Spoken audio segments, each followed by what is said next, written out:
Bueno, ya salimos de las elecciones regionales, también salimos de las elecciones municipales. Las elecciones municipales fue un claro mensaje que los ciudadanos le dieron al sector político del país. Más del 80% de abstención. Eso no tiene otro significado sino que la gente está pidiendo gritos transición ya.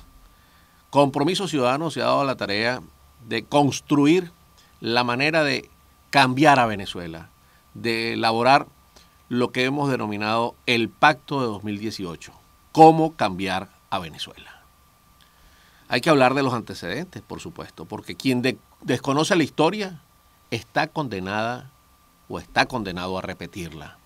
En Venezuela no hay democracia porque en su momento no ejercimos la ciudadanía como debía ser. No podemos seguir esperando que otros resuelvan los problemas en los cuales nosotros tenemos que involucrarnos para resolverlos. Hemos sido muy tolerantes con lo que se conoce con el nombre del populismo. Estamos esperando siempre que papá Estado nos resuelva los problemas. Nos ha faltado en todo esto una gran formación ciudadana. No hemos sabido construir una política seria. Por eso Compromiso Ciudadano quiso elaborar este pacto para la transición. ¿Qué debemos hacer? Si estamos frente a un régimen sin escrúpulos, que es capaz de asesinar, que no es demócrata y que tiene a todos los poderes a su merced, ¿qué debemos hacer? Bueno, el primer objetivo es sacar al régimen y al ejército de ocupación. Sí, aquí tenemos un ejército de ocupación. Los cubanos están acá y bueno, y organizaciones con distintos piquetes, bueno, delictivos. Recordemos lo que dijo Confucio 500 años antes de Cristo. Un gobernante tirano es mucho peor que un tigre devorador de seres humanos. Eso es lo que tenemos acá en Venezuela. Han habido muchas opciones que han estado en el tapete. Varias de ellas, por supuesto, tenemos que desecharlas. Pero entre esas opciones que han estado en el tapete está votar un golpe de Estado o negociar la salida. Recordemos también a Einstein. Einstein decía, no esperes resultados diferentes si siempre hacemos lo mismo. Votar. ¿Es que acaso creemos que votando podemos desalojar a una tiranía? Bueno, el pueblo ya se cansó y lo demostró con las recientes elecciones municipales. El pueblo dando vueltas y convócalo para acá, convócalo para allá. Y el pueblo seguía allí obedeciendo las directrices porque estaba esperanzado en que quizás votando podían salir de los delincuentes. Entonces, votar según los principios políticos de la democracia se debe presumir que son elecciones mediante el sufragio universal, libre, directo y secreto. Pregunto, ¿en Venezuela habrá transparencia? ¿Habrá imparcialidad? ¿Se garantizan esos principios? No, amigos, el régimen controla todos los elementos del sistema electoral y ejerce algo que es mucho más macabro, que es ejerce mucha influencia para utilizarlos a su favor. Votar, siguen hablando algunos de votar, que no se le ocurra plantear otra situación sino votar. Mire, ¿cómo votar en Venezuela si el régimen controla el Consejo Nacional Electoral? ¿Cómo votar cuando el Plan República, que bueno, está dirigido inclusive hasta por cubanos, es el encargado de vigilar los centros de votación? ¿Cómo votar si el régimen desde Cuba es el que gestiona el software que se usa para el recuento de los votos y también para establecer el sistema de votación? No, señores, ya basta de seguir pensando en votar. Bill Gates dijo, para lo último que se debe utilizar la informática es para los procesos electorales. Bueno, aquí es para lo primero que se usa. Stalin, un dictador, bueno, muy conocido y quizás inspirador de todos estos regímenes, Stalin decía, no importa quién es el que vota, sino quién cuenta los votos. Otra de las propuestas que se ha tejido por allí, y algunos le ha pasado por la cabeza es el golpe de Estado. Vaya, golpe de Estado. Primero tenemos que definir qué es un golpe de Estado. El golpe de Estado es la ruptura del hilo constitucional. Aquí en todo caso se hablaría de vamos a recomponer el hilo constitucional. Pero los antecedentes que hemos tenido de golpes de Estado han enlutado a miles de personas. Aunque los medios han reflejado que en el año 1992 lo último que vivimos de golpe de Estado como lo señala la doctrina, bueno, lo lideró Hugo Chávez en el 92, dejó más de 200 muertos y la situación de estrés y del trauma colectivo. Bueno, pensar en esa alternativa, un golpe de Estado, de verdad que es inviable, porque es un carácter antidemocrático y por supuesto que tendría un carácter y una repercusión muy grave para el país. Golpe de Estado, bueno, Chávez, cientos de muertos, niños muertos, y hoy los que se rindieron, que fallaron en esa intentona golpista, bueno, ejercen mucho el poder. Ejercen el poder, son los capitostes del régimen, después de 20 años. La otra alternativa, que es la que manejan los demócratas, es negociar. Pero hay que ver qué tipo de negocio. No es negociar la libertad de un preso, no es negociar la inhabilitación de alguien, es negociar la salida de un régimen dictatorial o tiránico. Negociar. En Venezuela no podemos esperar que esas negociaciones o esos diálogos, y mucho menos en República Dominicana, sea respetado por nadie o por el régimen en este caso, si no se tiene una fuerza de choque que pueda garantizar el cumplimiento y el compromiso de ese producto, de ese diálogo, sea avalado por otros países.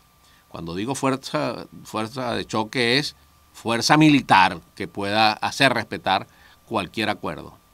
Entonces, ¿cuál sería la ruta? Bueno, la ruta que hemos definido en Compromiso Ciudadano, que hemos definido para el pacto del 2018, se tiene que tomar en cuenta la definición, la determinación y la decisión en ejercerla y emprenderla. Vamos a hacer un breve análisis, que lo están viendo allí en la pantalla, sobre las oportunidades de debilitamiento y de la transición, porque hay que poner en práctica esa transición. Sabemos que el régimen político o la parte política del régimen cuenta con el 20%, aunque tenga todos los cargos, pero carecen de legitimidad. El poder popular solo cuenta con apoyo de un 20% de apoyo clientelar, es decir, a lo sumo el 20% de la población puede tener cierta simpatía, no simpatía con el régimen, sino que lo apoya porque recibe algunas prebendas, el carnet de la patria, los CLAP y todas estas cosas con que estos gobiernos populistas suelen chantajear. El poder militar. ¿Qué pasa con el poder militar? Solo el 30% de los militares muestra a favor del régimen. Eso es a lo sumo y de acuerdo a algunos sondeos que han hecho dentro de los cuarteles. Desde el plano internacional, menos del 5% de las naciones se encuentran de manera activa o neutral a favor de este régimen hambriador. Bueno, esa es la descripción del régimen. ¿Cómo está la resistencia y la oposición? El 30% se encuentra dividido, pero hay un 50% del país que no apoya ninguna de las partes, ni al régimen ni a la oposición, esa oposición que se hace sentir con los medios de comunicación. Entonces, contaría con el 80% la resistencia de apoyo popular si se muestra una ruta clara en términos de tiempo, recursos y acciones. Y eso es lo que estamos planteando desde Compromiso Ciudadano, para llegarle a ese 80% de la población. El poder militar, cuando hablamos de poder militar, ¿qué harán los militares? Es el 1% o nulo, porque solo los militares retirados se muestran abiertamente a favor de un cambio. Desde luego, ningún militar va a apoyar algún cambio si no ve alguna ruta. Los activos no lo harán porque ya sabemos las implicaciones que ello conlleva. Desde el plano internacional, no tengo la menor duda, y Compromiso Ciudadano lo ha estudiado así, que estaría a favor de un cambio urgente en Venezuela y, por supuesto, si se presenta una ruta confiable. Y esta ruta y este plan de transición es el que estamos trayéndole para que sea discutido y sea divulgado lo suficientemente. ¿Cuál es el pacto de 2018? Lo hemos configurado con 3 componentes. Primero, el debilitamiento y cambio del régimen en 3 meses. Enero, febrero, marzo, ya deberíamos tener un cambio de régimen.